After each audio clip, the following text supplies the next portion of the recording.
আসসালামু আলাইকুম রহমতুল্লাহি ওয়া বন্ধুরা সবাই কেমন আছেন? আলহামদুলিল্লাহ আমি ভালো আছি। মাত্র একটা ডিম ও পটল দিয়ে আপনাদের মাঝে অত্যন্ত মজার পটলের রেসিপি নিয়ে এসেছি। এটি খেতে অত্যন্ত মজা। এটি কষা মাংসকে হার মানাবে এই রেসিপি। এখানে আমি মাত্র একটি ডিম ও 600 গ্রাম পটল নিয়েছি। এখন আমি পটলগুলোকে হালকা পুরুত্ব দিয়ে কেটে নিয়েছি। একটা ফ্রাই প্যানে আমি তেল নিয়েছি। তেলটাকে আমি পর্যাপ্ত গরম করে নিয়েছি। এখন এর ভিতরে পটলগুলোকে আমি দিয়ে দিলাম, আর এর ভিতরে আমি দেব স্বাদমতো লবণ ও 1 চামচ হলুদের গুঁড়া। এগুলোকে দিয়ে আমি এটাকে ভেজে নিচ্ছি, ভালোভাবে ভেজে নেব। দেখুন বন্ধুরা, আমি এটাকে আগে ভালো করে মিশিয়ে নিচ্ছি। এটাকে আমি এই পর্যায়ে ভালোভাবে মিশিয়ে নিয়ে 5 মিনিট ঢাকনা দিয়ে ঢেকে দেব। আমি 5 মিনিট ঢাকনা দিয়ে ঢেকে দিয়েছি এটাকে। দেখুন আমার পটল থেকে অনেকটা পানি বের হয়েছে। এই পানিটাকে আমি ঢাকনা ছাড়া এখন নেড়েচেড়ে শুকিয়ে নেব। এই পানিটাকে একটু ভালোভাবে শুকিয়ে নিতে হবে, তাহলে পটলটা খেতে অনেক মজার হবে। এভাবে আমি নেড়েচেড়ে পানিটাকে শুকিয়ে নেব। দেখুন বন্ধুরা, আমার পানিটি শুকিয়ে গেছে। এই পর্যায়ে আমি এই পটলগুলোকে তুলে নেব। এখন আমি পটলগুলোকে তুলে নিচ্ছি। এগুলোকে আমি তুলে নিচ্ছি এক এক করে সবগুলো। এগুলো তুলে নিয়ে আমি সাইডে রেখে দেব। এখন আমি ফ্রাই প্যানে তেল দিয়ে দিলাম। তেলটি গরম হয়ে আসলে এর ভিতরে আমি 1/2 কাপ পেঁয়াজ কুচি দিয়ে দিলাম ও 5-6টা কাঁচামরিচ ফালি করে দিয়ে দিয়েছি এর ভিতরে। এগুলোকে আমি ব্রাউন কালার করে ভেজে নেব।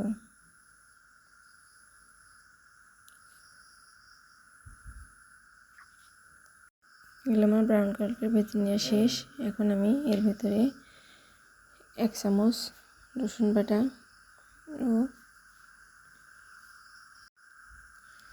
1/2 চামচ আদা বাটা দিয়ে দিলাম। এগুলোকে দিয়ে আমি ভালোভাবে এটাকে কষিয়ে নিচ্ছি, যাতে এর ভিতরে কাঁচা গন্ধ না থাকে।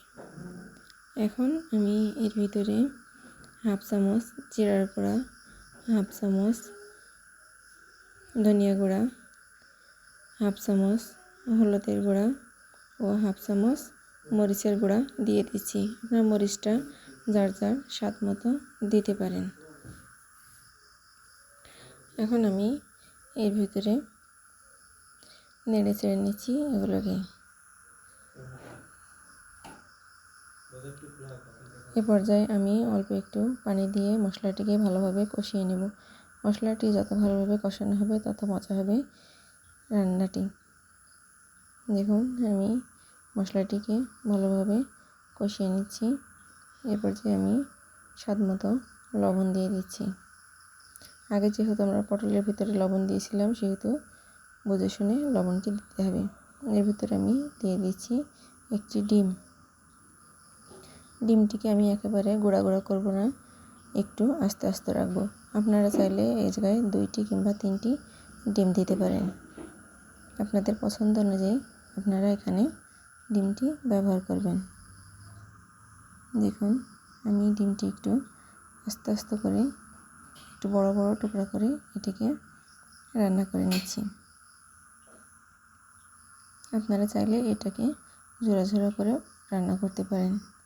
এ পর্যায়ে চুলার আঁচটি একেবারে লোতে রাখতে হবে, না হলে মশলাটি পুড়ে যাবে।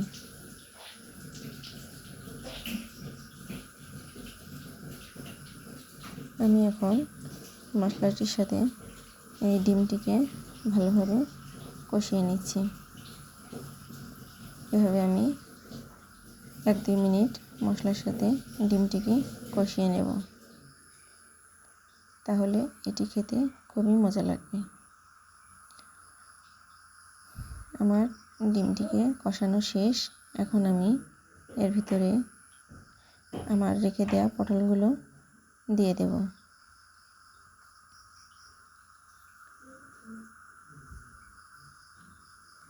আমি এখন পটলটা দিয়ে এগুলোকে 2-3 মিনিট ধরে কষিয়ে নেব।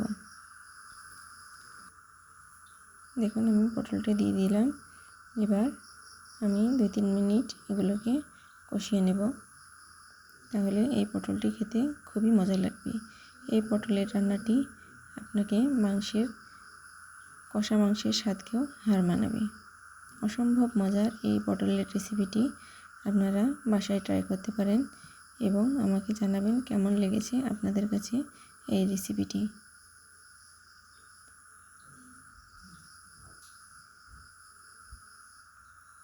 পটলটিকে আমার কষিয়ে নেওয়া শেষ।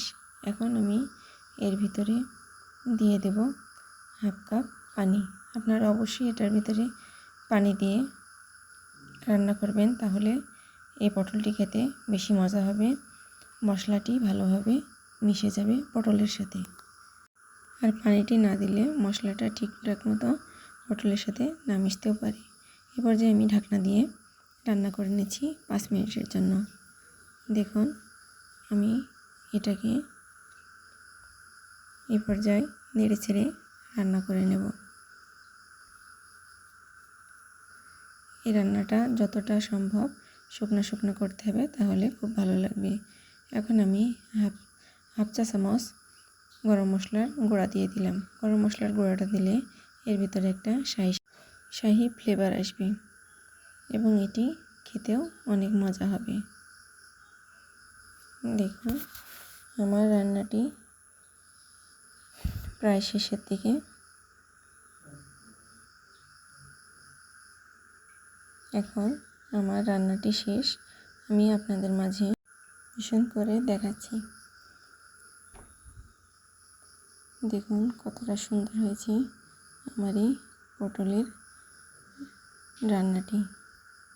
এটি খেতে অসম্ভব মজা। বাসায় গোশ মাছ থাকলেও এটি দিয়েই সবাই খেতে চাইবে। অসম্ভব মজার এই পটলের রেসিপিটা আপনারা অবশ্যই বাসায় ট্রাই করবেন এবং আমাকে কমেন্ট করে জানাবেন কেমন লেগেছে আপনাদের কাছে এই রেসিপিটা। লাইক, কমেন্ট এবং শেয়ার করেন যদি ভালো লাগে আমার এই রান্নাটি আপনাদের কাছে। আসসালামু আলাইকুম।